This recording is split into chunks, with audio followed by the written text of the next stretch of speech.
Un gusto saludarlos, ¿cómo están? Continuamos con las capacitaciones continuas del ISMED para todos ustedes. En esta ocasión voy a hablarles del trastorno depresivo y las guías MHGAP. Aquí, más que llegar a algoritmos muy precisos de tratamiento, lo que intentaré a lo largo de esta presentación es dar pautas muy precisas de qué hacer, de cómo abordar a un paciente cuando tiene síntomas depresivos, cuando tiene ya un trastorno depresivo mayor. Me presento con ustedes, soy Gabriel Molotla de León, soy médico psiquiatra, director de desarrollo institucional del Instituto de Salud Mental del Estado de Durango, y el día de hoy vamos a revisar el trastorno depresivo y su tratamiento, sobre todo haciendo hincapié a los medicamentos de primera elección. El contenido de la presentación es el siguiente, como pueden ver: generalidades, biología de la depresión, qué es la depresión, síntomas y tratamiento, y conclusiones.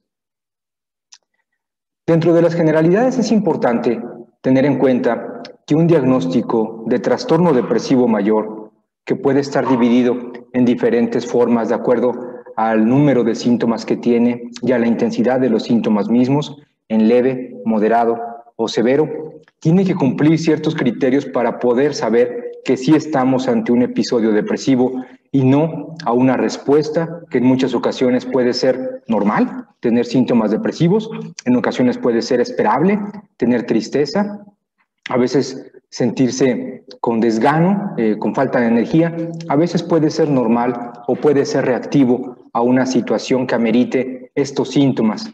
Sin embargo, cuando ya cumple ciertos criterios, y uno de ellos, que es de los más importantes, la temporalidad, tenemos que considerar si es o no un trastorno depresivo mayor. Como ven, la primera línea de esta diapositiva dice diagnósticos en salud mental y en ejes, y los ejes del diagnóstico en salud mental. Hace tiempo, en los manuales de clasificación anteriores al DSM-5, que es el DSM actual, del DSM-4-TR para atrás, solía diagnosticarse en psiquiatría y en salud mental a través de diferentes ejes. El eje 1, dejando para trastornos que muchas veces eran contemplados como trastornos mayores. En el eje 2, cuando había alguna deficiencia intelectual o algún trastorno de personalidad.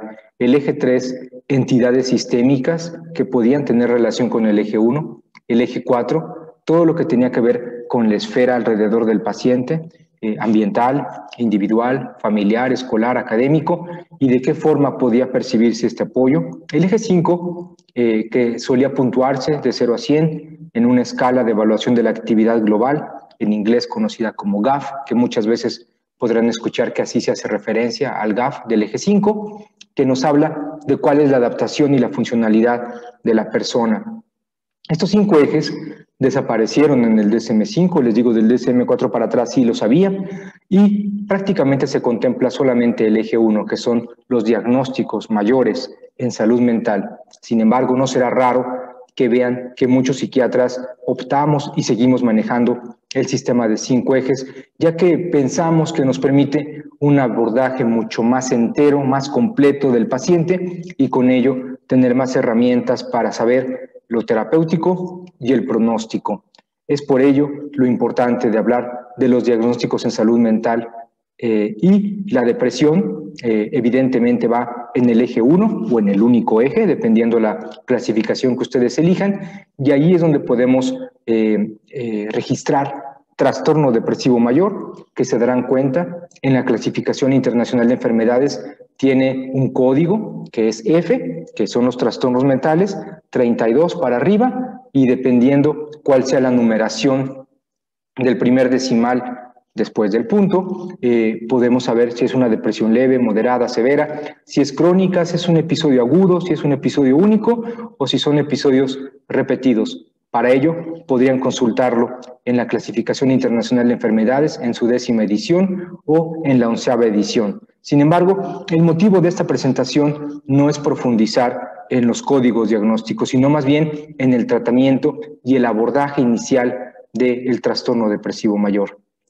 Los trastornos del estado de ánimo, así como también la depresión entra en los trastornos del estado de ánimo, también incluye a trastornos como el trastorno bipolar. Sin embargo, se ha visto a lo largo de las clasificaciones que parece ser que realmente no hay tanta conveniencia en ponerlos juntos dentro del grupo trastornos del humor o trastornos del estado de ánimo, ya que son muy diferentes y cada uno tiene un tratamiento muy específico. Incluso los tratamientos de uno, cuando se diagnostica el otro, pues podrían ser hasta contrarios de lo que se esperaría para la respuesta del paciente.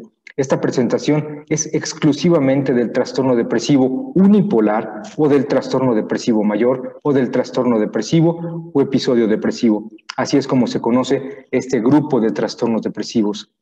Les comentaba yo, uno de los criterios más importantes para el diagnóstico de la depresión es la temporalidad. Tienen que estar presentes los síntomas por lo menos 2 semanas.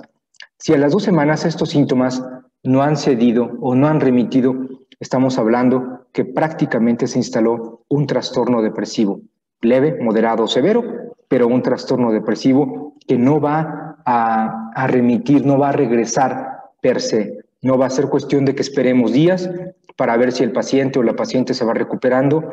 Lo más probable es que se va a requerir una atención ya sea psicofarmacológica o en ocasiones psicoterapia basada en evidencia para intentar que el paciente mejore.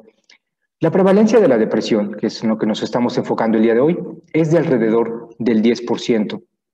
Encontrarán muchos estudios, incluso el de prevalencia a nivel nacional que se hizo ya varios años, hablaba de diferentes cifras de depresión y en algunas literaturas, en algunos artículos verán que se estima que para el hombre puede ser de 4.5%, en la mujer del 5.5%, en una manera puntual. Puntual quiere decir en una determinación, en un tiempo dado, ya a lo largo de la vida, las prevalencias aumentan. Sin embargo, de forma puntual suelen ser estas cifras.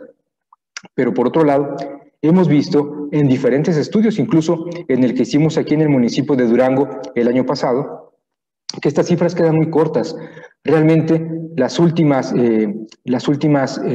registros, los últimos estudios hablan de que el trastorno depresivo de forma puntual oscila alrededor del 10%, haciéndolo sin duda el segundo o tercer diagnóstico más prevalente en salud mental después del consumo de alcohol, abuso de alcohol y de los trastornos de ansiedad. Dependiendo de lo que revisen, verán que más o menos esta es la oscilación. Pero si estamos hablando de que el 10% de la población, por lo menos en el país y en el estado, el 10% tiene en este momento un trastorno depresivo, estamos hablando de una prevalencia altísima, porque si calculamos esto a lo largo de la vida, pues va a subir muchísimo más y con ello, pues el impacto que tiene el trastorno depresivo es muy importante, es preponderante, porque es un trastorno que tapa, que cerca todas las funciones y herramientas que una persona pueda tener alrededor de su ambiente y con ello la funcionalidad baja de una manera importante. La depresión también tiene un componente hereditario. Seguramente han escuchado que los trastornos en salud mental son poligénicos. Esto quiere decir que no hay un solo gen que explique una enfermedad. Esto es imposible. De los 25,000 a los 30,000 genes que tenemos, para que se exprese un rasgo, ya sea de personalidad o de enfermedad, tiene que haber una combinación de todos estos genes. Algunos suben, algunos bajan, algunos se expresan, algunos se anulan, algunos se metilan, algunos se potencian. Depende de muchísimas situaciones con las cuales la expresión de un rasgo o de una enfermedad jamás será idéntica entre dos individuos, aun siendo gemelos idénticos monocigóticos. La forma de cómo se va a manifestar estos estados de ánimo patológicos como la depresión depende mucho de cuántos genes se heredaron, de cómo se han expresado, de qué genes protectores hay, pero el punto más importante de todo esto, y seguramente lo tienen en cuenta y se lo estarán preguntando, sí, el ambiente. El ambiente es tan fundamental que esta genética que jamás será mendeliana en salud mental, no es 1 a 1, es una genética compleja, que esta genética se pueda manifestar o no se manifieste dependerá en gran medida del ambiente. El ambiente hará que algunos genes se apaguen, que algunos genes se manifiesten y de esta manera habrá este factor de riesgo genético para trastorno depresivo mayor. Sin embargo, el componente más importante para la depresión no es la genética. Aunque los dos padres genéticamente tengan alguna predisposición a tener depresión, el ambiente será el final, el que va a concluir, el que va a decidir si esta depresión va a haber o no va a haberla. El curso de un trastorno depresivo mayor depende mucho del inicio, de las edades de inicio. La depresión se ha diagnosticado en edades muy tempranas, en la infancia, hasta edades geriátricas muy avanzadas ya también puede haber depresión. Sin embargo, las prevalencias y las cifras más importantes se dan en grupos de edad de mucha productividad, altamente productivos, entre 20 y 40 años, llegan a tener las cifras de prevalencia más elevadas. Y el curso de la depresión dependerá mucho de qué tan pronto fue el diagnóstico, qué tan adecuado fue el abordaje y con ello el seguimiento. Una de las situaciones que más está en contra del tratamiento de la depresión es la brecha de atención. La brecha de atención quiere decir el tiempo en que un o una paciente tienen el inicio de un trastorno depresivo y que son tratados de una manera adecuada. Las brechas de atención en México son mayores a 10 años e incluso se habla de promedios de 15 años, de que un trastorno empieza y es tratado de una forma adecuada ya por un médico que está totalmente dirigiendo el tratamiento a este trastorno. Esta brecha, al ser tan larga, habla de más de 10 años de disfuncionalidad y hace que la depresión forme parte de uno de los 10 trastornos que más ponen en riesgo la funcionalidad del ser humano. Otros más son la ansiedad, algunos más, por supuesto, tienen que ver con cuestiones metabólicas, falta de hierro en mujeres, anemia y muchos trastornos más. Y la depresión forma parte de estos 10 que más impacto tienen en la funcionalidad y más aún cuando nos damos cuenta de que la brecha es tan elevada. Por ello, yo espero que en esta presentación se adquieran las herramientas necesarias, la seguridad para empezar a tratar a un paciente y cuando se desconozca ante quién estamos, sin duda, por favor, refieran al paciente porque estamos contra reloj. Un día que pase con depresión es un día más de disfunción en el ser humano, en el paciente o en la paciente. Casi siempre cuando doy la clase de depresión o alguna presentación sobre depresión, pregunto al aire cuánto podrían evaluar que cuesta un día de vida y creo que pues es muy complicado decir cuánto vale un día de vida para cada persona. Sin embargo, el estarlos perdiendo y perdiendo por un trastorno depresivo mayor, pues puede hacer que no solamente se pierda un día de vida, sino meses o años enteros de vida funcional. Es por ello la importancia de tratar la depresión de una manera eficaz y lo antes posible. El tratamiento, vamos a ver el día de hoy, se darán cuenta que en las guías MHGAP mencionan dos medicamentos principalmente, la amitriptilina y la fluoxetina, las tocaré más adelante y comentaré la recomendación desde el punto de vista de psiquiatría para el primer nivel de atención, cuál sería el tratamiento más adecuado y mucho del pronóstico del paciente o de la paciente dependerá de qué tan eficaz sea esa primera elección de tratamiento, pero sobre todo, lo más importante, doctores, doctoras, será el curso y el seguimiento que se dé a cómo va respondiendo al tratamiento. Esto es lo fundamental. Los tratamientos tardan en hacer y en tener un primer impacto que lo vamos a ver en esta presentación. Muchas veces nos desanimamos al ver que la primera semana no hay mejoría, o peor aún, al ver que en la primera semana el paciente muchas veces manifiesta sentirse peor de cuando llegó a consulta, nos podemos desanimar y con ello cambiar el medicamento o referirlo cuando esto es lo esperable, cuando esto es la norma, y vamos a revisarlo en unos momentos más. El pronóstico dependerá mucho del abordaje temprano, de la respuesta al tratamiento, pero sobre todo también de la psicoeducación que demos al paciente. Muchos pacientes, al sentirse bien y la principal causa de recaída es dejar el medicamento, es lo que hacen ellos. Dejan el medicamento, lo paran por los motivos que ustedes gusten, porque es costoso, porque es incómodo, porque no quieren sentir que se hacen adictos a un medicamento cuando estos medicamentos están lejos de provocar alguna dependencia farmacológica. Tenemos que dar ese seguimiento, tenemos que dar la psicoeducación y convencer al paciente de que el tratamiento tiene que ser por un tiempo determinado, el que ustedes y nosotros digamos, para posteriormente empezar a bajar el medicamento de una manera paulatina, poco a poco, para que el paciente no sienta los síntomas de cuando se deja un medicamento, que no son síntomas de abstinencia, se llaman de descontinuación, para que el paciente no lo sienta mucho y con ello el paciente esté convencido de que es la mejor manera de empezar a dejar el tratamiento, y además vamos a dar las herramientas y las defensas necesarias biológicamente hablando para que ojalá no lo haya, ¿verdad? Pero si llegara a haber algún otro trastorno depresivo, si fue bien tratado, sin duda la primera elección de tratamiento será la que ya habían elegido tiempo atrás.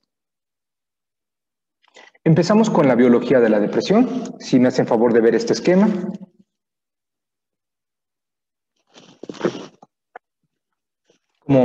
Como su nombre es un esquema.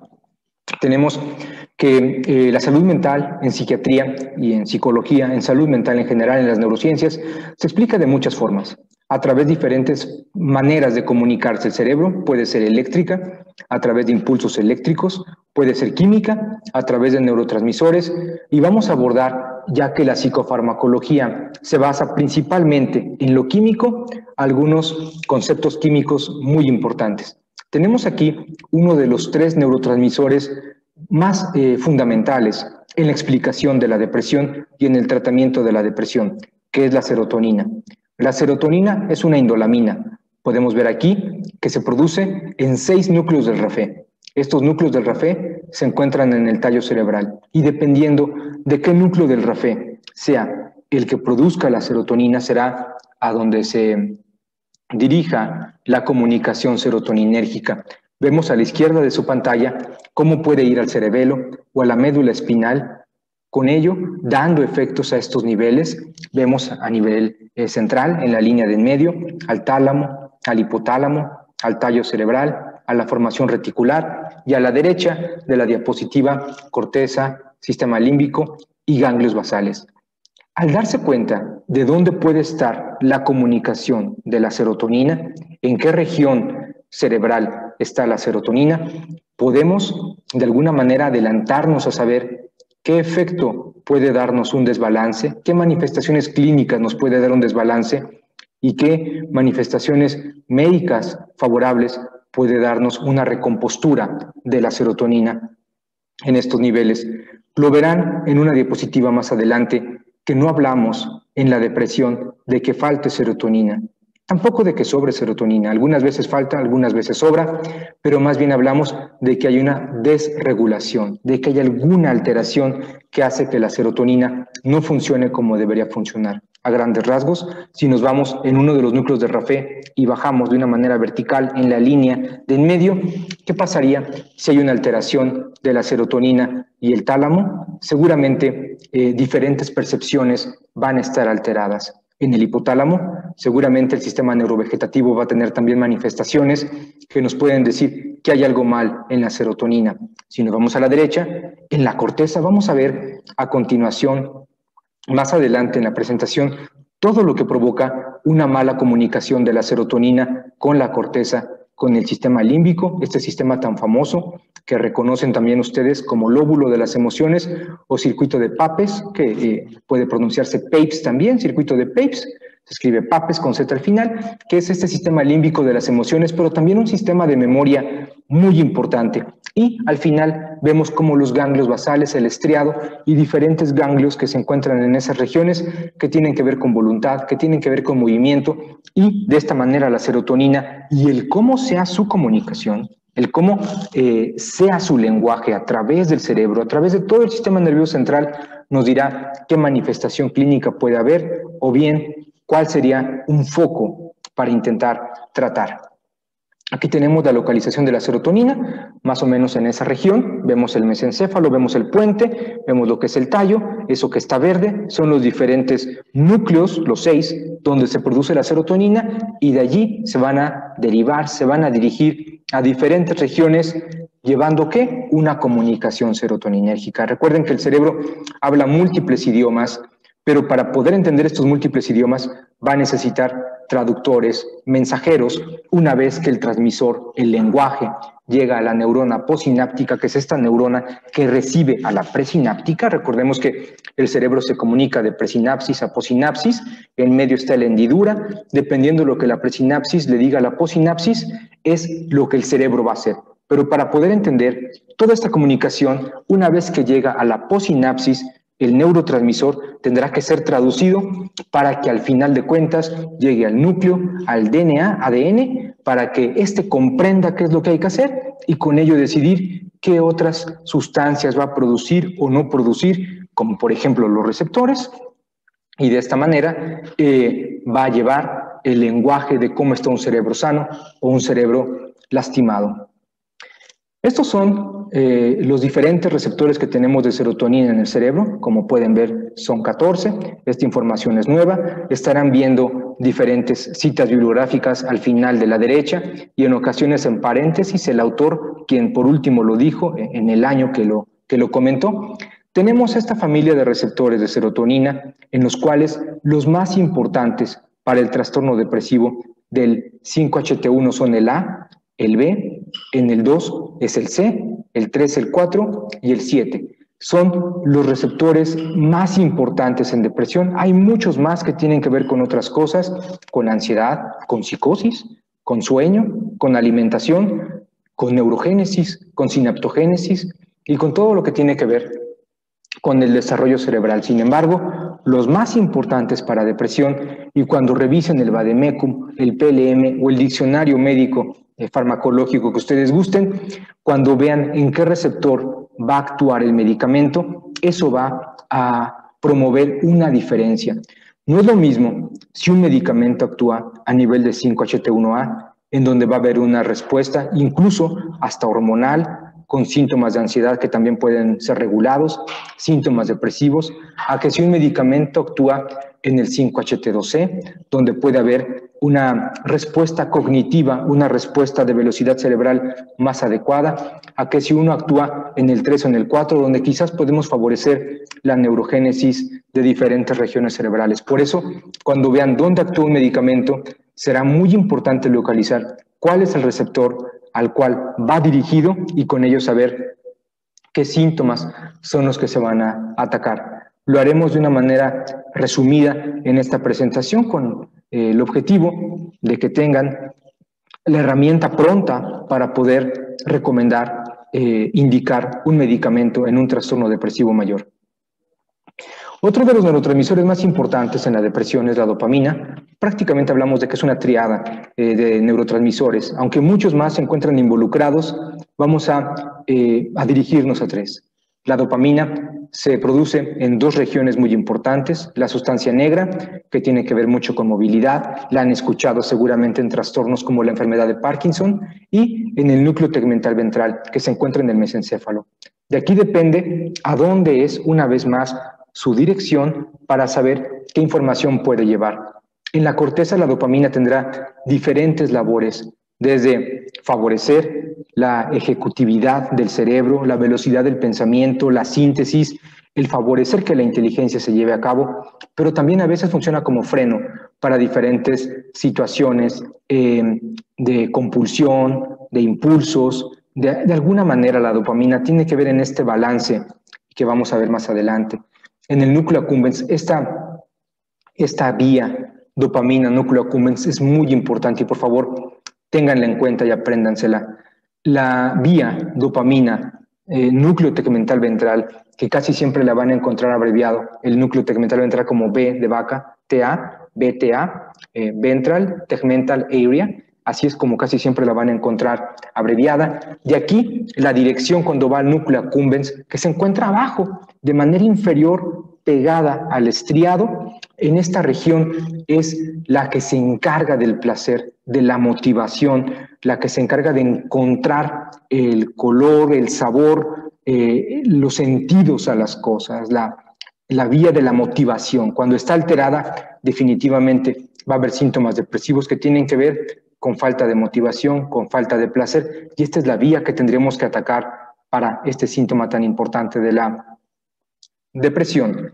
Tenemos allí más o menos donde dice vías de la dopamina, donde se encuentra el mesencéfalo, un poquito arriba del puente. Recordemos que el puente es esta protuberancia, un poco arriba está el mesencéfalo, de allí se va a diferentes regiones y dependiendo a cuál vaya es cómo será la comunicación.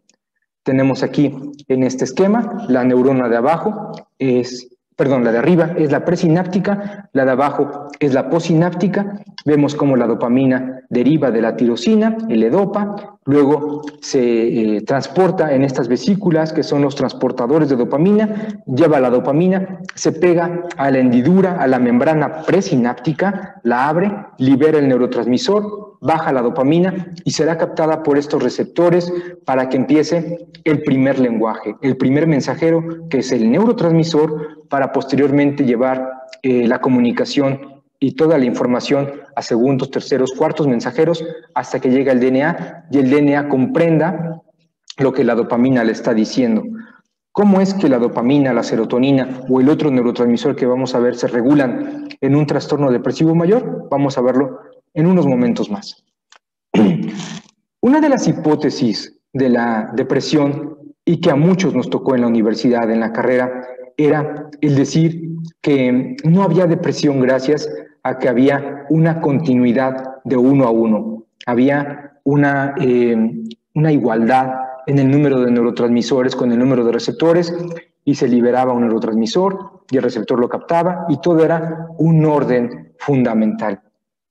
Sin embargo, los estudios han comprobado que no es así. No siempre tiene que haber este equilibrio para que haya salud mental y no siempre la falta de serotonina, de noradrenalina, que es la NE que ven arriba, de norepinefrin, noradrenalina. Luego bajamos 5-HT, es la serotonina, 5-hidroxitriptamina, y luego bajamos con el DA, que es la dopamina. No siempre tiene que ver con que falte el neurotransmisor. Como les decía, a veces falta, a veces sobra, a veces está mal. Y esto es lo que puede provocar la depresión. Sin embargo, esta es la hipótesis antigua, la hipótesis monoaminérgica, que ya no funciona siempre para poder explicar la depresión. Se decía entonces, como vemos en el esquema, que la depresión era causada por una deficiencia de monoaminas y al haber poco neurotransmisor habría síntomas depresivos. Si esto ya no es actual, entonces, ¿qué es lo actual? Lo que provoca los síntomas depresivos no es la falta del neurotransmisor, es el exceso de receptores.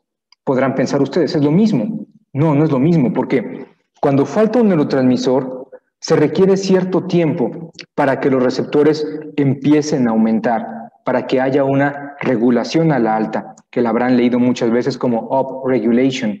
Esta regulación a la alta hace que los receptores aumenten en la neurona postsináptica en miras de intentar que al haber más receptores pueda captar más neurotransmisor. Sin embargo, esto no es así porque no hay neurotransmisores, entonces no se capta, pero el aumento de los receptores es lo que va a llevar la información al DNA y con ello las diferentes manifestaciones alteradas de la depresión. Y definitivamente este es el inicio de la explicación de la depresión hoy en día, el aumento de los receptores en la postsinapsis. Pero, hay un pero, ya hay un asterisco. Si una pregunta de algún examen muy complejo de depresión fuera ¿qué causa la depresión?, tampoco la respuesta correcta sería la regulación a la alta de los receptores postsinápticos. Realmente lo que causa la depresión es lo que sucede después de esta regulación a la alta, porque muchas veces cuando los receptores vuelven a regularse de una manera favorable y empiezan a bajar o empiezan a ponerse en equilibrio, la depresión puede continuar. ¿Por qué? Porque lo que provoca la depresión es este segundo lenguaje, esta alteración en la transducción de señales que hay después de la postsinapsis, ya sea que exista una regulación a la alta o empiece a regularse a la baja, es el mensaje que permanece posterior a estos receptores lo que da la depresión.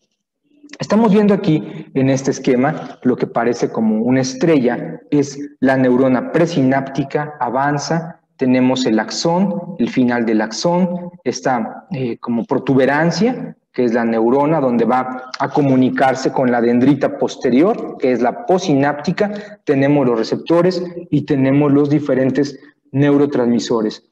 Vemos cómo la regulación a la alta lo que hace es que baje la señal de la neurona liberadora de serotonina. Esto es lo que provoca la regulación a la alta. En esta segunda diapositiva de este esquema, vemos cómo en este ejemplo lo que hacen los inhibidores selectivos de la recaptura de serotonina. ¿Qué es lo que hacen? Tenemos ahí el círculo, bloquean la recaptura de serotonina. Como su nombre dice, bloquea la recaptura de serotonina. ¿Y qué pasa si se bloquea la recaptura de serotonina?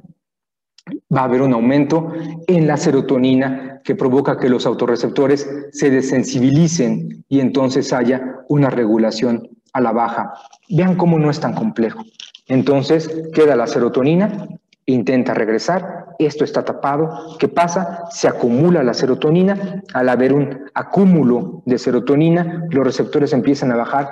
Con esto se desensibilizan y podría haber una respuesta medicamentosa, podría haber una respuesta favorable para que los síntomas vayan disminuyendo. Sin embargo, como vemos, esto es en la neurona presináptica. Lo que sigue todavía es un camino largo para hacer que la postsináptica pueda tener la misma respuesta.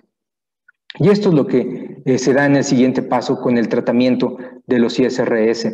De esta manera, el aumento en la serotonina, en el axón, causa que los receptores, ahora sí postsinápticos, se desensibilicen y haya una regulación a la baja, y con ello entonces sí, la comunicación va a ser un poco más equilibrada para que el DNA diga, ya las cosas están un poco mejor, ya la depresión está cediendo.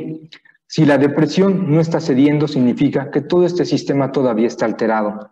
Para llegar a este punto se requieren diferentes días, diferentes semanas para poder lograr estos objetivos. Tenemos en este esquema lo que sucede después de que el neurotransmisor se pega al receptor y cómo en la possinapsis vemos las diferentes proteínas G y cómo bajan, vemos algunos mensajeros más que son traductores de la información que se está llevando en diferentes niveles. A la izquierda vemos un inhibidor de recaptura de noradrenalina, luego tenemos inhibidores de noradrenalina y serotonina, y luego tenemos inhibidores selectivos de recaptura de serotonina, y así es como actúan los medicamentos, y de esta manera, dependiendo cuál de estos tres neurotransmisores esté mal y se quiera recomponer, la respuesta que habrá después de la comunicación en la neurona postsináptica. Así es como funcionan los medicamentos, así es como se da la depresión a través de estos sistemas, principalmente en estos tres neurotransmisores. Vemos que el cerebro se comunica de dos maneras, por medio de lo eléctrico y por medio de lo químico. Lo comenté al inicio de la presentación. Cuando hablamos de lo químico, tenemos que tomar en cuenta dos sistemas de comunicación.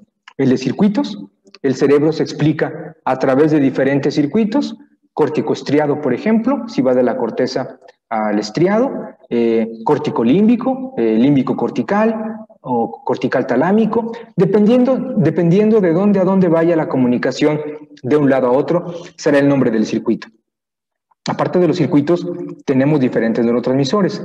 El doctor Stahl, en el 2017, hizo esta propuesta para que clasifiquemos los neurotransmisores de esta manera. Los que ven allí en la diapositiva, que son 11. De estos 11, los más importantes para la depresión serán el número 2, que es la dopamina, el número 8, que es la noradrenalina, y el número 11, que es la serotonina. Habrá algunos más que tengan que ver con otros mecanismos, pero por el objetivo de la presentación no los comentaré. Lo importante es que sepamos al final qué propuesta de medicamento podemos dar y ofrecer al paciente o la paciente, dependiendo de varios factores, y para ello tomaremos en cuenta estos tres neurotransmisores. Vemos en este esquema, también del libro que ven abajo citado, cómo las diferentes regiones tienen que ver con algunos síntomas o con algunas funciones, dependiendo cuál sea de la que estemos hablando, la que estamos localizando. Por favor, si nos vamos a la S, que está un poco en medio del cerebro, arriba de la NA, esta S es de striatum, el estriado, que forma parte de los ganglios basales. Vemos cómo tiene que ver con lo psicomotor y la fatiga física. Este estriado, cuando hay una comunicación, por ejemplo, de dopamina al estriado, puede provocar alteraciones en la energía, puede haber cansancio y un enlentecimiento psicomotor cuando está mal esta vía dopamina con todo lo que tiene que ver con ganglios basales. Vamos a la derecha, cerebelo, lo psicomotor. Ya vimos que también puede haber diferentes direcciones de neurotransmisores con el cerebelo. Y no nada más es lo psicomotor, el cerebelo tiene que ver mucho con lo cognitivo. Luego bajamos en todo lo que es el sistema reticular y el tallo. La fatiga física será muy importante. Luego subimos un poco en la H, Y, que es el hipotálamo. Tiene que ver con el sueño, con alteraciones en el apetito. Vamos un poco más a la izquierda, en la A, vean esto qué importante, con sentimientos de culpa. Los sentimientos de culpa forman parte del trastorno depresivo mayor, con la suicidalidad misma. Hay receptores localizados que parece que tienen que ver con el impulso de la suicidalidad, también con la desesperanza, con el desánimo, y abajo de la A está el hipocampo, que aunque no viene marcado nada, tiene que ver mucho con el aprendizaje. Seguimos como en la parte orbitofrontal, en esa región donde terminan estos punteados de la corteza prefrontal, la PFC, tiene que ver con el desánimo. Subimos un poquito, una vez más, la culpa, la suicidalidad y la desesperanza en estas regiones orbitofrontales que están muy manifiestas también por comunicación dopaminérgica. Subimos lo psicomotor, fatiga física, y vean cómo al llegar a una de las partes más avanzadas del ser humano, que es donde dice concentración, interés y placer, que es la región dorsolateral, se encuentra muy alterado todo lo que es el funcionamiento ejecutivo del ser humano. Esta capacidad de integrar la información, de sintetizarla, de organizarla y con ello llevar a cabo algún acto se ve alterado y puede provocar entonces una disfunción ejecutiva. Seguramente han escuchado algunos términos que hace tiempo se usaban, como la pseudodemencia depresiva. Estos olvidos, esta falta de ejecutividad, tiene que ver con alteraciones a este nivel. Y terminamos con la última línea, placer, interés, fatiga y energía, NA, que ya conocen perfectamente, es el núcleo accumbens y cómo tiene que ver con la motivación, cómo tiene que ver con el placer de las cosas, que será uno de los blancos importantes en la depresión. Si me hacen favor de revisar esta tabla, ahorita la voy a explicar.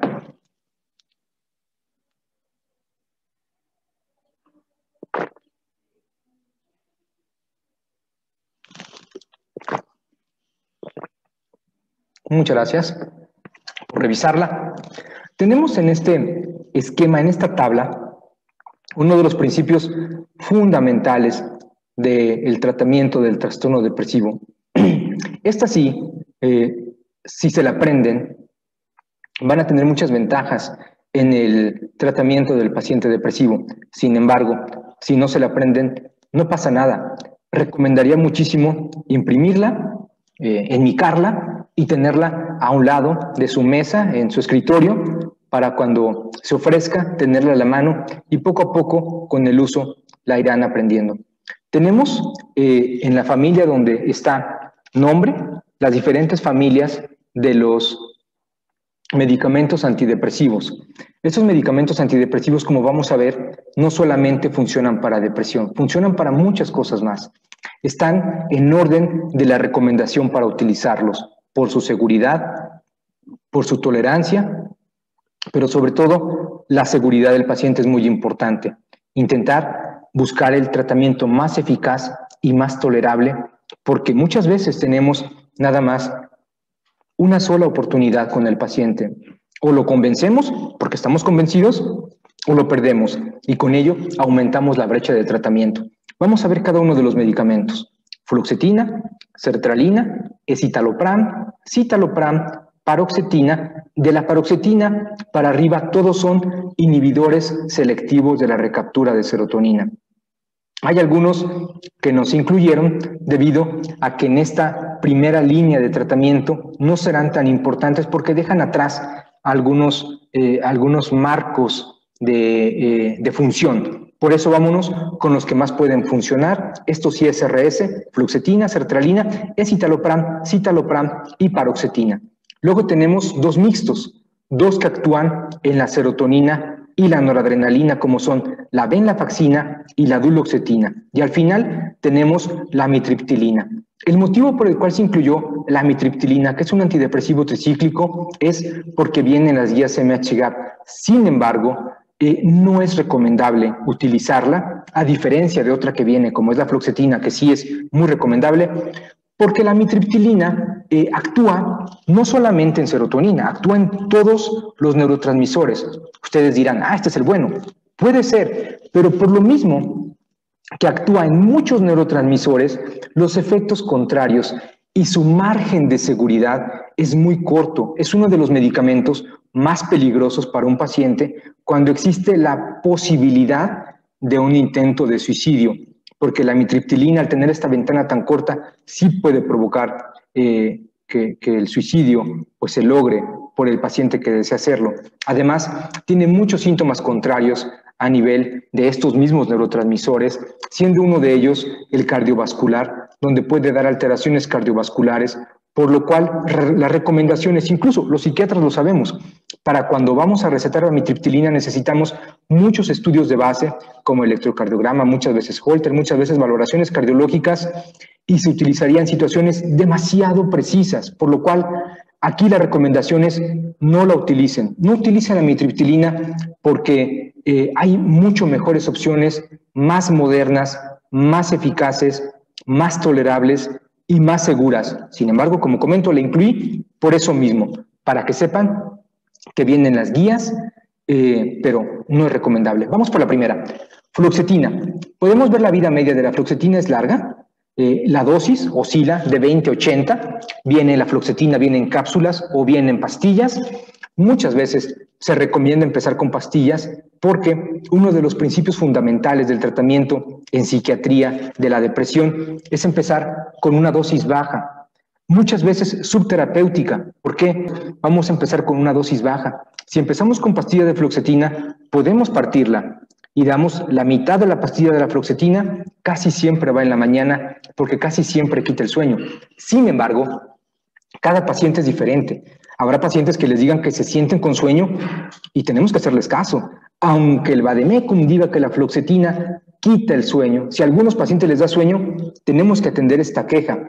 Casi siempre, los primeros días, que es la primera semana, 8 días, se recomienda mucho que sean días pares para que no desperdicien la pastilla. No tendría sentido decir que 7 días la mitad desperdicien la mitad, 8 días la mitad o 6 días la mitad. Dependerá de muchas situaciones de metabolismo y antecedentes de respuesta a medicamentos, pero podemos empezar con 8 días. La mitad de la fluoxetina en la mañana, 8 días, se recomienda que ya haya alimento en el estómago para que no vaya a inflamar, para que no vaya a caer pesado y empezar a ver la respuesta del medicamento. Ya que pasan 8 días, subimos a una pastilla entera. La dosis estándar es de 20 miligramos. Si empezamos con la mitad, no vamos a esperar que el paciente se le quite la depresión. Ya al subir a 20 miligramos, empieza el conteo de los días que tenemos que tomar en cuenta para saber cuándo es la respuesta al medicamento.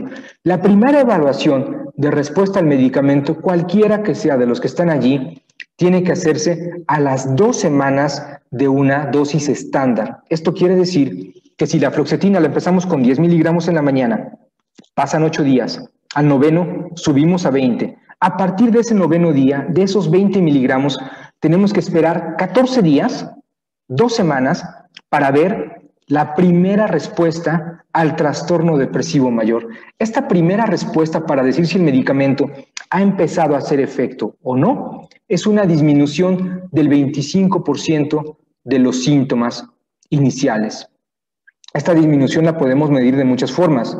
Se recomienda usar muchas veces escalas. Las escalas, como saben, y no hace falta que lo diga, las escalas no son para diagnosticar. Las escalas son para medir la respuesta al tratamiento. Por ejemplo, si el paciente llega con una escala de Hamilton para depresión, que la escala de Hamilton es heteroaplicada y con ello la confiabilidad es más alta que las autoaplicadas, aplicamos la escala de Hamilton, que también la pueden tener enmicada en su consultorio y en su escritorio, verla para dar el seguimiento de la escala. Ya después se la van a aprender de memoria.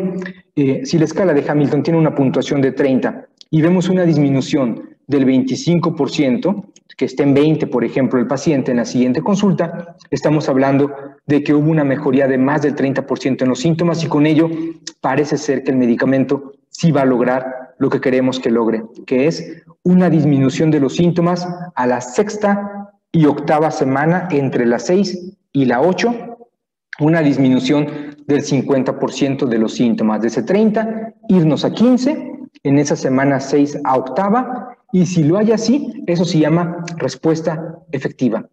La primera respuesta del 25% de 2 semanas de dosis estándar del medicamento se llama respuesta parcial. Después ya viene la respuesta eficaz, que es el 50% máximo a las 8 semanas, es decir, a los 2 meses, y a partir de allí esperaremos todo el tiempo recomendado, que por favor no lo duden, el tiempo que se recomienda que se dé el antidepresivo debe ser por lo menos 12 meses, y al llegar a los 12 meses empezar a bajarlo, dependiendo de muchas cosas, si es el primer episodio depresivo mayor, si es el segundo, si ya es recurrente, si por algún motivo tuviera que dejarse más tiempo, pero aquí como estamos en el contacto inicial, no duden que el tiempo mínimo de tratamiento a la depresión será de 12 meses. Si les llega una receta de algún médico y ven que tiene fluoxetina y tiene 10 meses con la fluoxetina, por favor, no se preocupen en pensar que va a provocar algún síntoma de dependencia o de abstinencia, porque la fluoxetina no lo da. A veces da un poco de síntomas cuando empieza a disminuirse, pero realmente pues no provoca una abstinencia. Por eso tenemos que hacer las disminuciones muy paulatinas. Tienen que ser 12 meses el tratamiento. Ya que llegue, entonces podemos empezar a bajarlo. La fluoxetina tiene un amplio margen de indicaciones. El trastorno depresivo mayor, el trastorno obsesivo compulsivo, la bulimia nervosa o nerviosa, el trastorno disfórico premenstrual y el trastorno de pánico, también conocido como trastorno de angustia. ¿Para qué se pone todo esto en la diapositiva? Porque muchas veces, hasta más del 50% de las ocasiones, la depresión va con diferentes síntomas de ansiedad. Y si, por ejemplo, tenemos un paciente que aparte de depresión tiene síntomas muy repetitivos de culpa y está piense y piense y piense y piense en esos síntomas repetitivos de culpa, quizás no sea un TOC, quizás no sea un trastorno obsesivo compulsivo, pero sabemos que el circuito de las obsesiones está allí como que hiperfuncionando. ¿Qué medicamento elegiríamos? Si el que también ataca depresión y obsesiones o el que ataca exclusivamente depresión. Pues claro que elegimos el que tenga un poco más de margen de síntomas. El TP, que en este caso quiere decir trastorno de pánico, digo en este caso porque muchas veces TP son trastornos de personalidad, pero aquí se dejó así TP, trastorno de pánico, porque así viene en el Black Book de la FDA, que es donde vienen las indicaciones, por eso se dejó de esta manera. Si el paciente tiene síntomas de angustia, de miedo extremo, de pánico o ha llegado a tener ataques de pánico, la fluoxetina es una muy buena opción. Y en este caso podemos elegir la fluoxetina en comparación de otros medicamentos que quizás no vayan a estos síntomas tan de angustia. La fluoxetina es un medicamento que se puede usar desde niños, pero este no es el motivo de la presentación. Paidopsiquiatría es para los paidopsiquiatras, ya ellos comentarán el tratamiento en niños, pero en adultos mayores de 18 años y en edades geriátricas. Sin embargo, vamos a enfocarnos en puro adulto de 18 a 65 años. La fluoxetina tiene una ventana de seguridad muy elevada porque tiene muchas horas de vida media y algo muy importante, si nos vamos a ver el estado estable, es decir, cuando hay un equilibrio de lo que se elimina y de lo que se tiene como medicamento, vemos que el estado estable, el steady state que encontrarán en muchos libros, es de 28 a 35 días. No podemos de ninguna manera suponer que en la primera semana, si lo citamos en una semana al paciente, el paciente va a estar bien, para nada. Vean cómo tarda tiempo en adquirir este estado estable. Sigan la regla, por favor. 2 semanas, respuesta parcial para todos los medicamentos y de 6 a 8 semanas, respuesta efectiva. La parcial 25%, la efectiva 50%. Y si hay estas respuestas, entonces podemos decir que el medicamento está funcionando. ¿Qué pasa si no funciona? Lo vamos a ver más adelante. Otro medicamento con una seguridad muy extensa, muy eficaz y muy tolerable es la sertralina. Vemos la vida media de la sertralina, medianamente segura. Vemos cómo tiene un margen de seguridad en cuanto a miligramos muy amplio, de 50 a 200. Claro que muchas veces cuando nos vamos a dosis más altas pueden aumentar los efectos contrarios. Es eficaz para la depresión, es eficaz para el TOC, para el trastorno obsesivo compulsivo, para el trastorno de estrés postraumático, para el disfórico premenstrual, para el trastorno de pánico y para el trastorno de ansiedad social. La sertralina, junto con la paroxetina, son los dos ISRS que más abarcan síntomas de ansiedad. La diferencia aquí es que la sertralina, a diferencia de la paroxetina, ataca el disfórico premenstrual y la paroxetina, la ansiedad generalizada que ven como TAG. Aquí dependerá mucho de cómo vean los síntomas del paciente, pero la sertralina es un tratamiento también muy eficaz que viene en cápsulas y viene en pastillas. Una vez más se recomendaría, si son pastillas, la podemos partir, 8 días la mitad, 25 miligramos, luego subimos a 50 miligramos y medimos a las 2 semanas la respuesta parcial y entre 6 y 8 semanas medimos la respuesta eficaz. El escitalopram, que es uno de los ISRS más seguros que se han utilizado en diferentes patologías cardiovasculares, neurológicas, metabólicas, también es un medicamento que actúa para depresión y para ansiedad generalizada, pero dense cuenta cómo no abarca tantos síntomas de ansiedad. Si el paciente tiene depresión y muy pocos síntomas de ansiedad, o más bien preocupaciones cotidianas, podría ser una muy buena elección, sobre todo si hay comorbilidades vasculares, gastrointestinales. Es un medicamento muy tolerado y puede ser una muy buena opción, empezando igual con la mitad de la pastilla de 10 miligramos, 8 días, y luego subimos a 10 miligramos y hacemos las mismas mediciones. Vean cómo el citalopram, sabemos aquí que el escitalopram y el citalopram los tienen el ISSSTE y el IMSS, uno tiene uno, el otro tiene el otro. También muchas veces se vale elegir la disponibilidad del medicamento en pacientes. El citalopram tiene una diferencia con el escitalopram, es menos puro, tiene 2 ramas la molécula que hace que su efecto sea un poco diferente al escitalopram. Y el citalopram como tal no está avalado para trastornos de ansiedad, sí para trastorno depresivo mayor, pero si hay síntomas de ansiedad, pues quizás no sea la primera elección.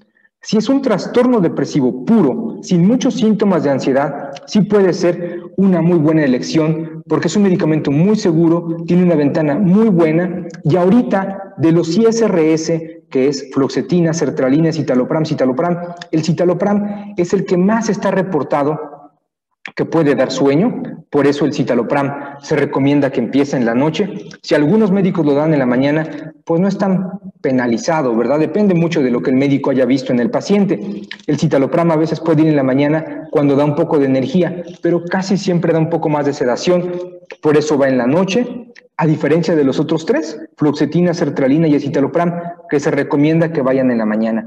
Ahora, de estos 4 ISRS que hemos visto, a nivel ponderal, a nivel del peso, se reporta que la fluoxetina pues no tiene tanta repercusión en el peso, que suba o baje de peso.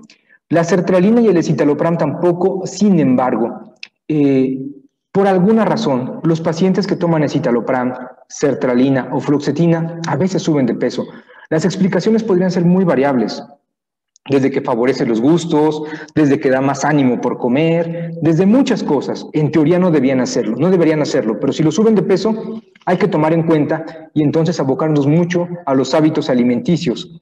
El citalopram es de los que menos podrían dar esta respuesta de subida de peso. De hecho, en ocasiones se reporta que baja un poco el peso. Vean cómo podemos utilizar los medicamentos con sus efectos secundarios a favor nuestro y a favor del paciente para el cuadro clínico. De esta manera, si el paciente pesa mucho, el citalopram podría ser una buena opción. Si el paciente pesa poco y quizás queremos favorecer el hambre, cualquiera de los 3 de arriba sería una muy buena elección.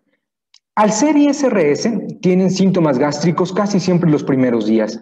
De la paroxetina para arriba, dan diferentes síntomas gástricos. Los primeros días, casi siempre la primera semana, como náuseas, un poco de hiporexia en ocasiones, un poco de inflamación, distensión abdominal, a veces dispepsia, diferentes síntomas que tienen que quitarse en la primera semana.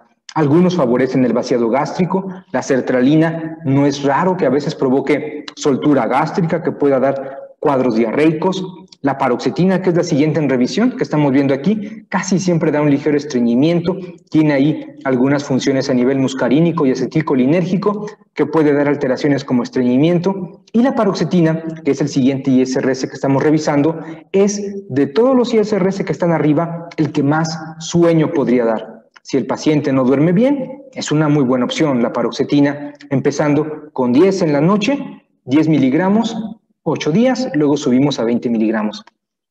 La paroxetina vemos cómo tiene un muy amplio margen de trastornos a los cuales puede atacar. Influye la ansiedad social que también se llama fobia social, incluye el estrés postraumático que la sertralina también incluye, e incluye la ansiedad generalizada, que es esa ansiedad y esos miedos a no se sabe qué, a todo, no se sabe, no se puede nombrar, pero hay esa ansiedad inherente en el paciente. La paroxetina es una muy buena opción. Las desventajas de la paroxetina es que a veces es muy poco tolerable por el estreñimiento, a veces sube mucho de peso y en algunos pacientes la sedación es muy importante. Cuando revisan ustedes la literatura verán que el aumento de peso se dice 2 kilos, 3 kilos al año, pero ya en la práctica vemos que los pacientes a veces se confían, empiezan a comer carbohidratos y entonces suben mucho de peso, a veces hasta 2 kilos al mes.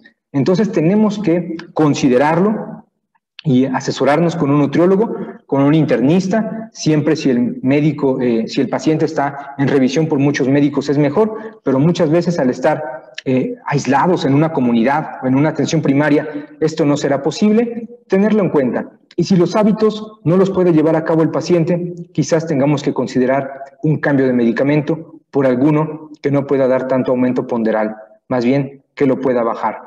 Hasta ahorita, estos 5 ISRS son muy seguros, son primera elección. La primera elección para el tratamiento de la depresión siempre será un ISRS, siempre, salvo que el paciente tenga alergia o el paciente haya tenido algún síndrome o alguna entidad secundaria por tomar un ISRS. El que ustedes elijan, dependiendo de cuál sea el grado de síntomas que puede tener, el margen de síntomas que puede tener, la seguridad, la disponibilidad. Muchas veces en muchos lugares solamente hay fluoxetina, es muy buen medicamento la fluoxetina, solo hay que tenerle paciencia. En ocasiones la sertralina es muy buen medicamento. En diferentes estudios que hablan de los más eficaces, la sertralina y el escitalopram están puntuando junto con la paroxetina, y de los más tolerables, el escitalopram, el citalopram son muy tolerables. Entonces, pues habrá que tomar en cuenta todo esto. Pueden revisarlo en el Vademecum, por supuesto, pero aquí tengan paciencia. Tenemos que esperar respuesta 2 semanas después de la estándar y a las 8 semanas podemos decir si el medicamento funciona o no funciona. ¿Qué pasa si no funciona? ¿Qué pasa si a las 2 semanas no hay respuesta parcial? Podemos aumentar la dosis del medicamento, un escalón más arriba. Si a las 2 semanas de dosis estándar el paciente con sertralina no está mejorando, podemos aumentar a 75 miligramos o podemos aumentar a 100 miligramos, dependiendo cómo haya sido la respuesta a los efectos contrarios del medicamento. Volvemos a medir en 2 semanas. Si en 2 semanas no hay respuesta parcial, definitivamente lo ideal es cambiar el medicamento. El primer cambio de medicamento, esto no lo olviden, por favor, siempre será por otro ISRS. No nos vamos a otra familia. Si no funciona un ISRS, vámonos por otro ISRS. ¿Qué? Que tenga un margen diferente, que tenga un alcance diferente de síntomas, y quizás el segundo ISRS, igual yéndonos por tiempos, 2 semanas, luego 6, 8 semanas, pudiera dar respuesta. Si el segundo ISRS no da mejoría, la recomendación sería que se refiera al paciente. Sin embargo, como sé que en muchas líneas de tratamiento van a encontrar que cuando no se responde a 2 ISRS, lo ideal sería cambiar a un mixto, a serotonina y noradrenalina. Por eso es que incluimos en esta presentación la venlafaxina y la duloxetina. Son medicamentos muy eficaces, muy potentes, tolerables, ya cuando va avanzado el tratamiento. Al inicio suelen dar varias molestias y muy seguros. Sin embargo, son un poco más explosivos, dan un poco más de mejoría pronta. Quizás antes de las 2 semanas empieza a haber un poco de más mejoría, por lo mismo que atacan 2 neurotransmisores, pero con ello también dan muchos síntomas contrarios.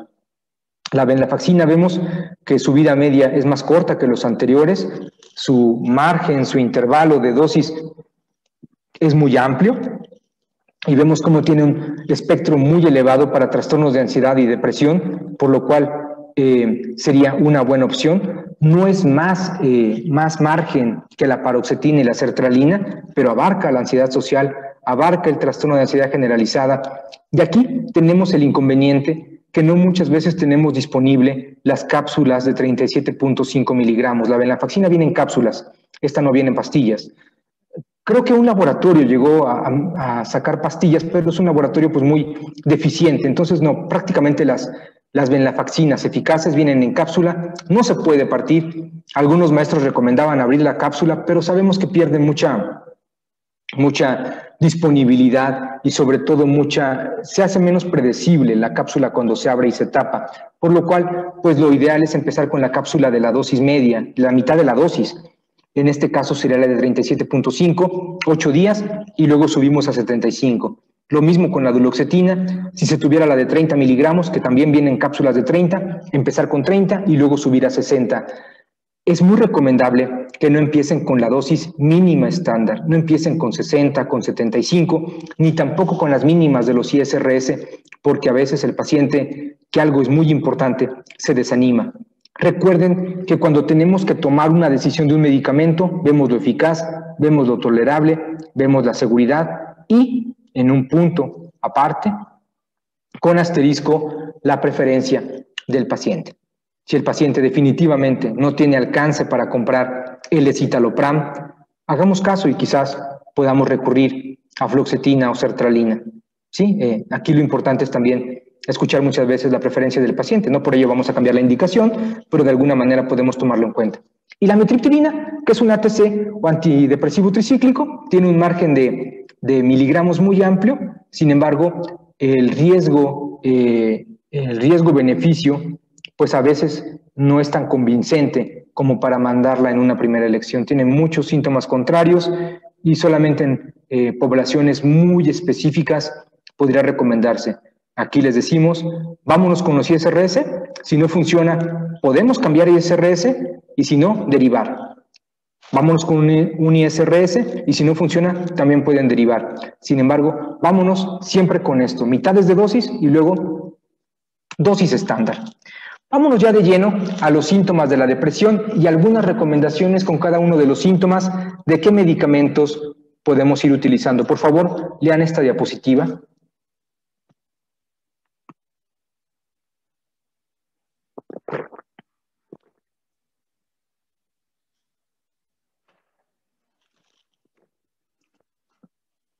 Vean esta palabra. No podemos decir que las aminas, que los neurotransmisores faltan o sobran, más bien están alterados.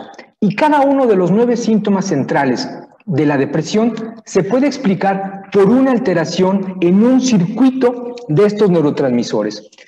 Para hacer el diagnóstico de depresión se requieren 2 síntomas pivote, 2 síntomas fundamentales. Si ninguno de estos 2 síntomas está presente, no es depresión. Pueden ser síntomas depresivos o puede ser un duelo o pueden ser muchas cosas, pero tiene que estar para un diagnóstico de depresión este primer síntoma o el segundo o los 2 juntos. Pero siempre tiene que haber uno de esos 2 síntomas, si no, no es depresión. ¿Por cuánto tiempo? Por mínimo 2 semanas. Si tiene menos de 2 semanas, no podemos hacer el diagnóstico de depresión. Si ustedes se preguntan, ¿pero por qué 2 semanas tenemos que esperarnos para un diagnóstico de depresión? ¿Por qué no puede ser a las 3 o a la primera semana? Porque tiene que ver mucho con las respuestas del núcleo, de lo que hemos hablado del ADN, y se sabe que después de 2 semanas, los códigos y los productos derivados del ADN, del DNA, ya no van a regresar. Van a seguir con esta tendencia de malfunción, de alteración, y es por ello que el tiempo corte es 2 semanas. Después de 2 semanas ya no van a regresar, ya antes de 2 semanas pueden regresar todavía estos productos tardíos y con ello podemos entonces decir que el tiempo es importante. Claro que cada paciente es diferente, de los 8,000 millones de seres humanos que vemos en el mundo, claro que cada paciente es diferente. Sin embargo, de promedio, ustedes saben que estadísticamente se manejan los promedios, en promedio lo ideal es esperar 2 semanas para que haya este diagnóstico de depresión. Vemos que el primer síntoma es la tristeza o el ánimo depresivo. Vean cómo altera diferentes áreas. Estas ya las revisarán ustedes con un poco más de detenimiento. No me voy a parar mucho en explicar cada una, sino más bien los esquemas con los medicamentos. El segundo síntoma más importante es esta apatía, anedonia, ya saben, anedonia, ANH, anedonia, la falta de interés, la falta de placer, es uno de los 2 síntomas más importantes junto con la tristeza que tienen que estar presentes 2 semanas o más otros síntomas para decir que es depresión. Vean cómo están muchas áreas alteradas, áreas decisivas como la ventromedial, eso quiere decir VM, ventral medial, prefrontal cortex, corteza prefrontal ventromedial. Las abreviaturas se ponen en inglés porque así las van a encontrar en los libros y en todos lados, no tiene caso que las pongamos en español. Luego viene la DLPFC, que es la dorsolateral, la región más arriba, la que les decía yo, esta región tan ejecutiva, tan inteligente, es la dorsolateral. Y vean cómo esto es bien importante. El placer está alterado, ¿por qué? Por este circuito del núcleo accumbens y dopamina, y por ello está alterado. Vámonos síntoma por síntoma, estos 2, uno u otro, o los 2 presentes, más de 2 semanas, más otros más, es depresión. El primer síntoma, tristeza, que está a la izquierda, ánimo depresivo, vemos ahí el relámpago, tenemos 3 neurotransmisores, tenemos la región de donde se libera el neurotransmisor, que puede ser el núcleo del refé, en la noradrenalina el locus ceruleus, en la dopamina la BTA, área tegmental ventral, y alteraciones en los 3 neurotransmisores nos pueden dar tristeza. ¿Cuál de los 3 es más importante? Cualquiera de los 3 nos puede dar tristeza, pero los 3 están implicados de una forma o de otra. Al ver esto, sabemos perfectamente que los medicamentos que podemos utilizar es uno que actúe en cualquiera de los 3, pero no olvidemos, vamos a ver más síntomas de depresión, que este no es el único síntoma aislado de la depresión, casi siempre es este síntoma y muchos más. Si son 2, es depresión leve, de 2 a 5 moderada, más de 5 ya grave. Entonces tenemos que ver cuántos síntomas hay en la depresión y cuál es su origen. Aquí lo recomendable para atacar estos síntomas de tristeza puede quedar de la siguiente manera. La fluoxetina es una muy buena opción, la sertralina es una muy buena opción, escitalopram, paroxetina, son muy buenas opciones, y venlafaxina, duloxetina y amitriptilina quizás quedarían como en segundo término. Aquí puse todos y en todas las diapositivas estarán todos viendo cuáles son más convenientes. En el ánimo depresivo, cualquiera de los ISRS, paroxetina para arriba, es una muy buena opción. Vámonos al segundo, apatía y pérdida de interés. ¿Qué ven aquí? Qué interesante, ¿verdad? La serotonina no está involucrada. Entonces, ¿qué hacemos? ¿Damos venlafaxina, duloxetina o amitriptilina? No, vamos a volver a dar un ISRS. Pero ustedes me dicen, ¿pero cómo si no actúa la serotonina? Pero de manera indirecta puede actuar en la dopamina o en la noradrenalina. De estos medicamentos, en caso de que este sea el síntoma más importante, el más eficaz para estos síntomas, es la fluoxetina. La fluoxetina, de una manera secundaria, actúa en los transportadores de dopamina y con ello puede provocar una respuesta alterna a la falta de motivación, a la falta de energía. La fluoxetina puede ser una muy buena primera elección. En caso de que no haya disponibilidad de fluoxetina, vamos a usar otro ISRS. Una vez más, si me dicen, ¿pero por qué si no actúa en dopamina? Porque muchas veces el compensar muchos síntomas más pueden hacer que de alguna manera indirecta compense esta pérdida de interés. Vámonos por sertralina, escitalopram, citalopram o paroxetina. Si el paciente tiene mucho sueño, ahorita vamos a ver cuál. Si el paciente tiene poco sueño, vamos a ver cuál. Pero dejaremos en segunda elección y muy abajo a los duales, como la venlafaxina y a la duloxetina, y a la amitriptilina también muy abajo. Vámonos por ISRS. Trastornos del sueño. Vean los neurotransmisores que están involucrados y la fatiga, la dopamina. Una vez más, vamos a intentar entrar de una manera alterna a la dopamina. Hay medicamentos que actúan en dopamina, exclusivamente en dopamina, y muy buenos, de hecho son muy tolerables, que tienen algunas advertencias de cuando se usan. No son motivo de la presentación, pero en caso de que no haya respuesta a 2 ISRS o a 1, lo que ustedes decidan, dependiendo del caso, quizás algún especialista se decida por dar algún medicamento dopaminérgico. Pero bueno, estos ya serán en una referencia. Ahorita estamos con ISRS. Si el paciente duerme mucho, que tenga mucho sueño, porque pueden pasar las dos cosas, que duerma mucho o que duerma poco. Si el paciente duerme mucho, vamos a dar un medicamento que lo pueda activar. La fluoxetina puede activarlo, la sertralina puede activarlo, el escitalopram pueden activarlo. Estos 3 medicamentos ISRS pueden activarlo. Que si la primera semana dan un poco de sueño, no se preocupen, vamos a esperarnos a que lleguen las 2 semanas buscando la respuesta parcial. A veces dan un poco de sedación. ¿Por qué? Por muchos motivos, porque el paciente no dormía bien, porque ahora duerme mejor, porque hay un atraso en el sueño, por lo que ustedes gusten, pero el paciente a veces puede tener una ligera sedación, aún siendo ISRS que pueden activar, que son estos 3 primeros. Tengamos paciencia, si el medicamento en la respuesta parcial, 2 semanas después de la dosis estándar, no se está activando, quizás tengamos que cambiar el medicamento. Muchas veces dar algún activador. Pero bueno, casi siempre hay que cambiar el medicamento o ver qué está pasando con el sueño. Recuerden, y lo verán en las diferentes presentaciones, la primera recomendación cuando un paciente no duerme es la higiene del sueño. Que la lean. En Google vienen muchísimas recomendaciones de higiene del sueño, pueden ver ahí, y si no, ustedes imprimir las que más les guste y dársela al paciente, porque la higiene del sueño en el 90% de las veces puede mejorar un sueño anómalo. Y si no, pues ya habría que buscar algún medicamento para dormir. La melatonina podría ser una muy buena opción.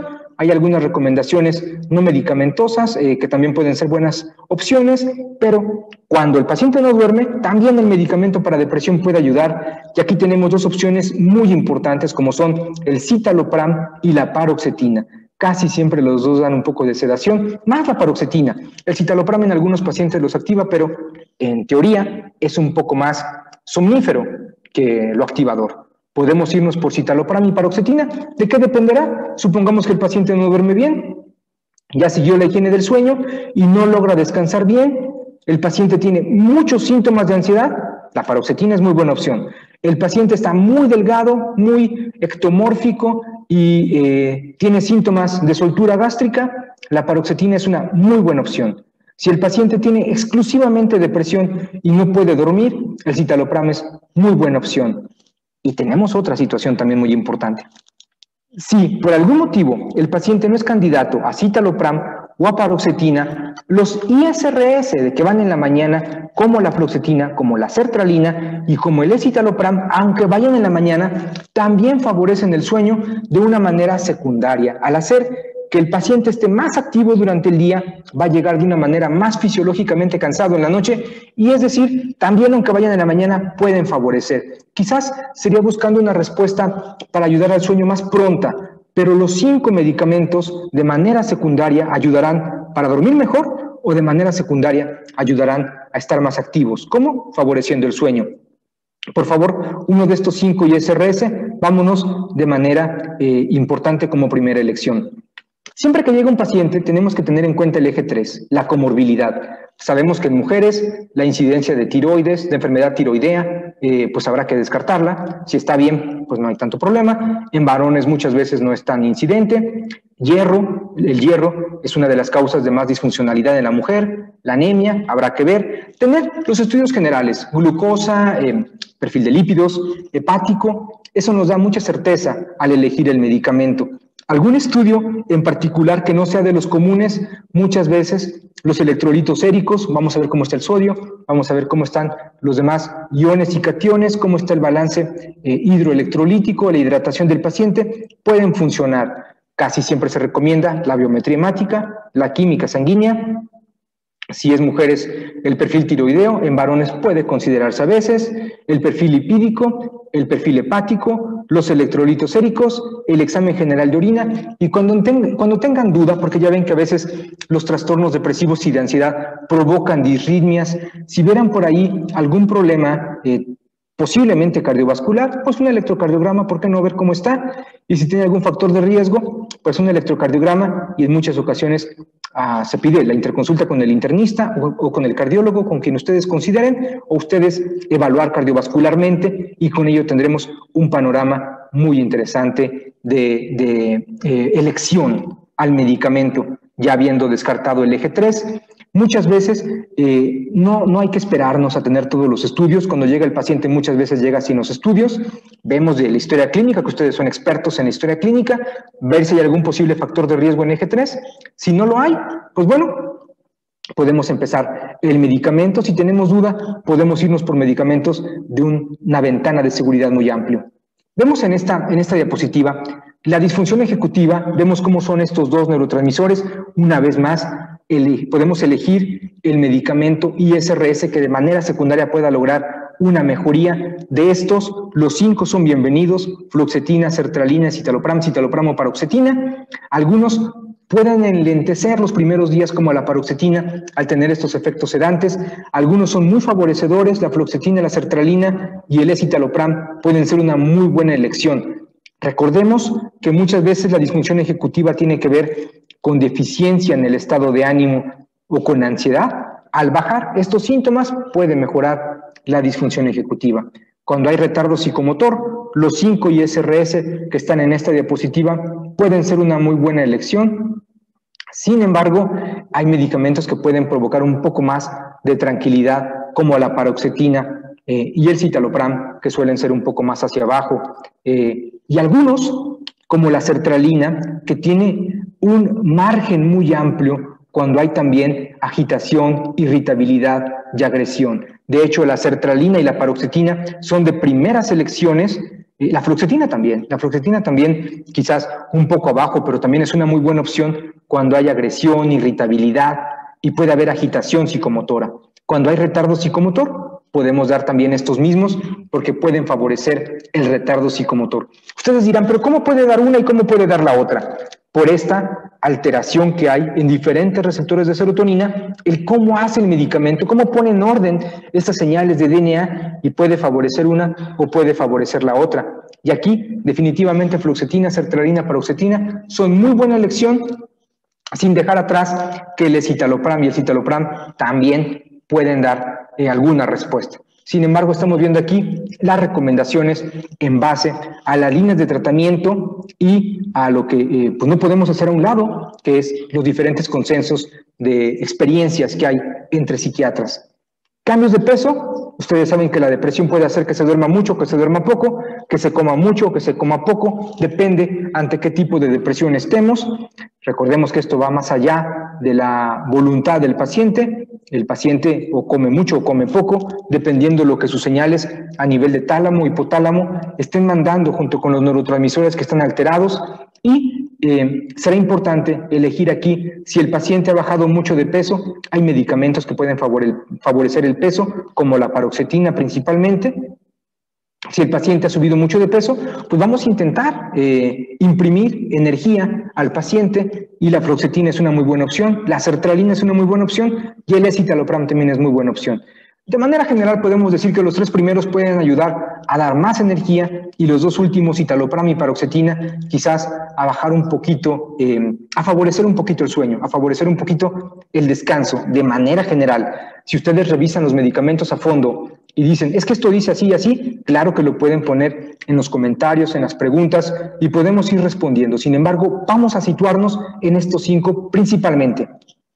La ideación suicida, vaya tema tan importante, vaya tema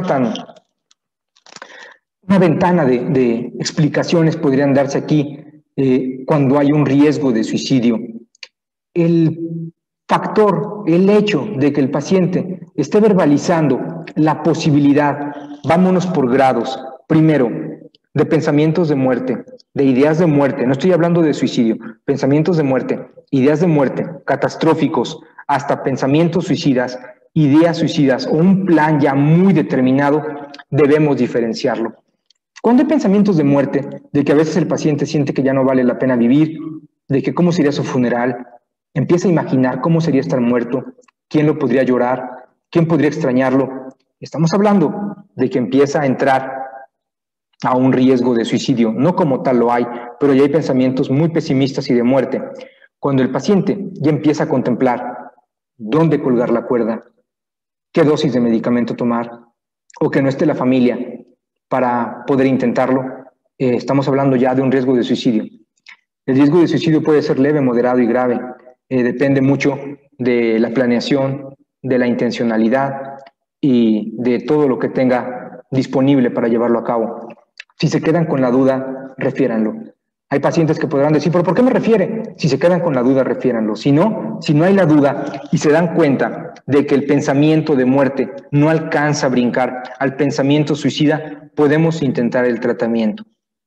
Seguramente muchos podrán decirme, hay reportes de medicamentos que favorecen el riesgo de suicidio, y es muy correcto, claro que sí. Hay reportes de medicamentos y el más sonado es la fluoxetina, cómo puede provocar a veces que se brinque de los pensamientos de muerte o del riesgo de suicidio leve a un riesgo de suicidio mayor. ¿De qué depende esto? Al ser medicamentos que actúan a nivel de la energía vital del paciente, a veces el paciente puede tener la idea, pero no la energía ni la capacidad física para llevarlo a cabo. Sin embargo, cuando aumenta esta capacidad física, que el medicamento llegue y empiece a favorecer la actividad física, lo pueden llevar a cabo. Si antes querían ir a la farmacia por medicamentos y no podían porque no tenían la energía y llega el medicamento y los activa, pueden hacerlo. Es por ello que tenemos que irnos con mucha cautela. Start low, go slow. Lo verán al final de la diapositiva. Empezar con dosis baja, irnos muy despacio. Si tenemos alguna duda de los pensamientos de muerte, los citamos a la primera semana. Si se quedan con mucha inquietud, refiéranlo. Pero si hay pensamientos de muerte, los citamos a la primera semana, aunque sepamos que la primera semana no va a haber una respuesta ni siquiera parcial al medicamento. ¿Qué vamos a buscar con esa semana de consulta posterior a los pensamientos de muerte y a la posibilidad de entrar con un riesgo de suicidio? Ver cómo está la red de apoyo, ver cómo está la familia, cómo están dando soporte al paciente, y en la primera semana ver todo eso, todo el marco de seguridad que está alrededor del paciente, cómo va respondiendo, y si tenemos también la inquietud, claro que dejamos la línea de la clínica abierta o en muchas ocasiones el teléfono personal cuando hay la duda de un pensamiento de muerte que pueda irse a un pensamiento de suicidio. Si hay pensamiento de suicidio o hay un riesgo de suicidio, sí, se recomienda mucho que lo refieran. En caso de que haya pensamientos de muerte o que haya un riesgo de suicidio que no esté todavía instalado, podemos intentar con los medicamentos, pero con este seguimiento de que no vaya a reactivarse alguna posibilidad de idea. Medicamentos muy seguros cuando hay pensamientos de muerte y entrando una idea de suicidio son el escitalopram, el citalopram, y la paroxetina puede ayudar también a que descanse un poco mejor el paciente. Sin embargo, los que tienen más margen de seguridad son escitalopram y citalopram, que son muy seguros.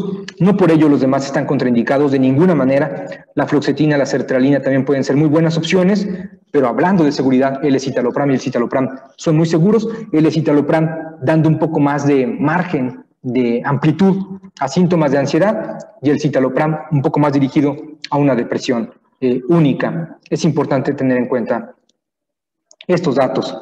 Cuando hay culpa e inutilidad, están aquí los pensamientos una y otra vez, hay medicamentos que actúan a nivel de obsesiones, a nivel de ansiedad, muy importantes, como son la fluoxetina, la sertralina y la paroxetina, que son muy buenas elecciones, y cuando la culpa y la inutilidad tienen que ver mucho con una ansiedad generalizada, el escitalopram es una muy buena opción.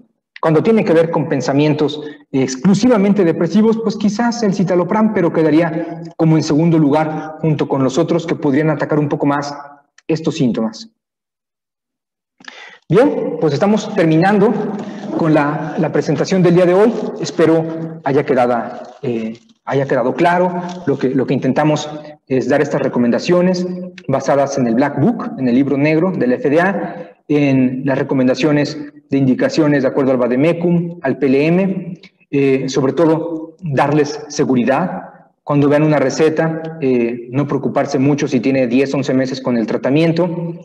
Esto no aplica para las benzodiazepinas, ese es otro tema, eso es aparte. El clonazepam, el alprazolam, el lorazepam son cosas aparte. Aquí estamos hablando de antidepresivos. Ya las benzodiazepinas habrá que revisarlas muy a fondo en una sesión particular, en especial para las benzodiazepinas, que muchas veces también tenemos temor cuando vemos recetas con benzodiazepinas. Aquí hay que verificar mucho la ventana de seguridad, las dosis máximas, no pasarnos de dosis máximas. Por ejemplo, el clonazepam está considerado una dosis máxima de 4 miligramos, y cuando vemos 6 miligramos, ya está arriba de la dosis máxima. Habría que tomar algunas recomendaciones para intentar bajar los medicamentos. A veces el 25% cada 2 semanas se puede ir bajando, pero eso ya lo podrán leer ustedes en diferentes manuales de benzodiazepinas. En ocasiones al paciente con depresión o con ansiedad hay que iniciar una benzodiazepina. Aquí nos basamos en puros antidepresivos de primera elección, y las recomendaciones que están aquí son muy útiles. Se vale tener el Vademecum, el PLM, su manual a un lado. Sin duda alguna se vale.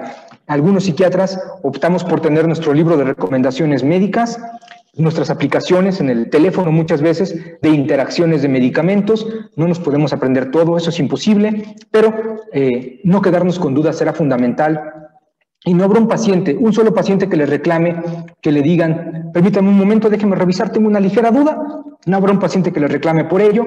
Podemos ir a los libros, podemos revisar en ese momento frente al paciente y luego ya poner la recomendación. Y si tenemos duda, referimos.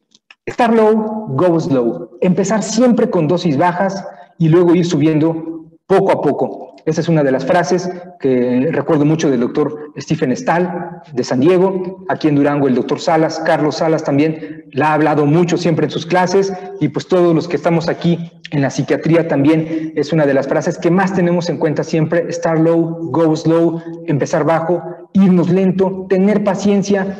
Hasta las 3 semanas, prácticamente una semana media, y luego ya las semanas de dosis estándar, empezaremos a ver resultados. Tenemos que convencer al paciente de que, por favor, aunque no es fácil y aunque se siente muy mal, tenga un poco de paciencia. Será cosa de días para que se mejore, y no olviden que los circuitos cerebrales se mueven por circuitos. A veces los pacientes tienen que hacer las cosas aunque no haya ganas. ¿Por qué? Porque el circuito de las ganas se prende al final. Haz las cosas, haga las cosas, aunque no haya ganas. Que no me quiero bañar, báñese. Que no quiero comer, coma. Tiene que hacerlo.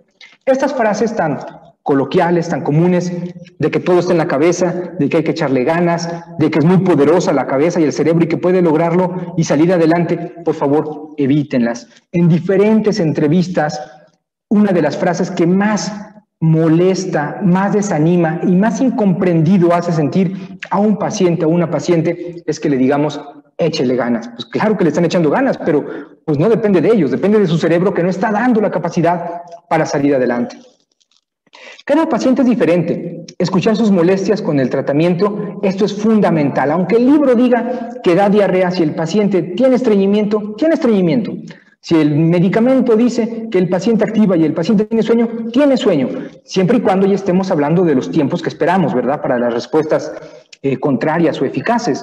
Hay que escuchar al paciente, y cada paciente es diferente, y ver con él, convencer, porque el medicamento es para que el paciente se sienta mejor, siempre, no para que se sienta peor. Si el paciente no está convencido, no va a funcionar el medicamento. El medicamento es para mínimo 1 año. En algunos casos serán 2, en algunos casos serán 5, depende, pero mínimo es 1 año. Algunos efectos contrarios se pueden usar a favor, totalmente de acuerdo con esta línea. Si da el hambre, podemos usarla a favor. Si quita el hambre, podemos usarla a favor. Si da sueño, igual. Si quita el sueño, etcétera. Hay que tomar en cuenta estos efectos contrarios que muchas veces favorecen el apego al medicamento. Y si no están seguros, si se quedan con la duda, refieran. No pasa nada, ya después pueden revisar de nuevo, y de eso se trata, reconocer nuestro alcance. Muchas veces los psiquiatras pedimos segundas opiniones, se vale, no tenemos por qué saber todo, a veces podemos recurrir a 2, 3, 4 cerebros y juntos todos podemos hacer que el paciente se sienta mejor, que es lo fundamental. Muchas gracias por su tiempo. Déjenme concluir esta presentación diciendo lo siguiente. La depresión es una emoción primitiva, a veces puede ser normal, pero a veces puede ser maladaptativa. Es un trastorno cuando dura más de 2 semanas, no lo olviden, y es uno de los trastornos de más alta prevalencia en salud mental y tiene un impacto que quita días de vida funcional. Hay 2 síntomas principales, que ya los vimos, tristeza y falta de motivación. Es multifactorial y su tratamiento puede lograr que el paciente o la paciente se recuperen por completo. Sé que habrá muchas preguntas. La intención de la presentación fue esto, localizar los medicamentos de primera elección. Habría que hablar muchísimas y muchísimas sesiones de particularidades de la depresión. Sin embargo, espero que el objetivo se haya cumplido. Muchas gracias a ustedes por su atención, por su interés. Agradezco a la Dirección de Desarrollo del ISMED, a los directivos del ISMED, a todos. Muchas gracias por hacer esto posible. Hasta pronto.